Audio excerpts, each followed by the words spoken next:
down and water pouring off my hat. And all at once, now my uncle, he had a quart fruit jar of whiskey in his pocket. And he'd been nipping it a little bit because it was cold.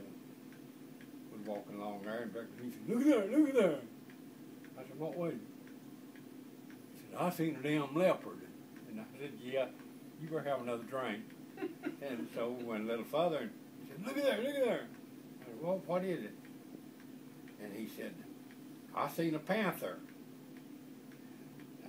Man, I never seen that.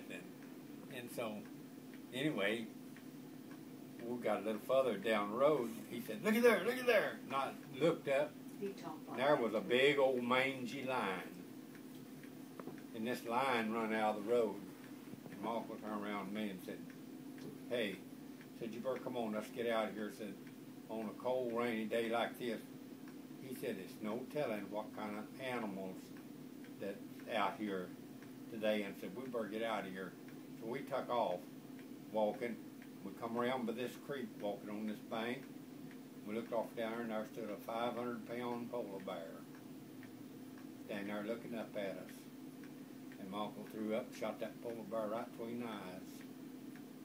Well, we looked at each other and the pace got real fast. We took off as hard as we could run to the house.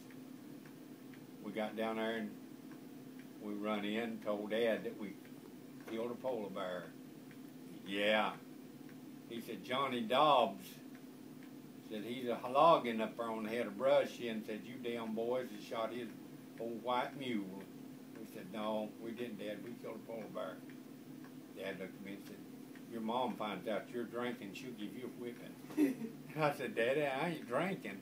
And so, anyway, well, we got in the truck. He said, "Come on, get in this old 36 Ford truck," and said, "We'll go up there and see what you guys killed." And we got in the truck, started to drive out the driveway, and my mother come to the door and said, "Hey, Cal." He said, "What? Where are you going?" I said, "We're going up the road up here a ways." And she said, "Why don't you guys go up there on the head of Brush?" She said, "There's a circus truck turned over and let a bunch of wild animals out up there last night." But I often wondered, what would we did if that elephant would have come walking down the road? Yeah. What about the monkey? Tell him about the monkey. Oh, yeah. And so we got back up there where the circus truck is at, got out, and me and Uncle Math went walking up the road. And Uncle Matt said, "Hey," he said, "look at there." He kind of talked a little funny. I looked up there and a little monkey sitting in a tree, sitting up next on a limb up next to the trunk of the tree. And he's sitting up there and that rain's coming down and sitting there all bowed up. So Uncle, he throws left-handed. He reached down and he got him a rock. And boy, he cut drive on that monkey. And that rock hit the side of the tree, bounced off and hit that little monkey right over the eye. And this little monkey fell out of the tree. I started to go over there where he was at. My uncle said, "No," said, "you stay away from there, come on." So we went on up the road and met one of them circus guys. And Uncle Math said, "Hey," said, "down there, see that pine tree?" Said, "It's a monkey laying under it." Said, "You might ought to check on him. He might be dead." And so this circus guy, he went down there, and I started to go back. My uncle said, "No, you come on here." So I went with him, but I caught my uncle not looking. So I went back down there to see what happened to the monkey.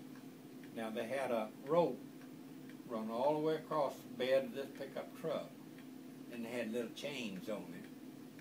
And they had this little chain, and they snapped on this little monkey, and this little monkey sitting there in blood twinkling out of his little paws, sitting there and he's just batting his eyes, and it was raining. I felt plumb sorry for him.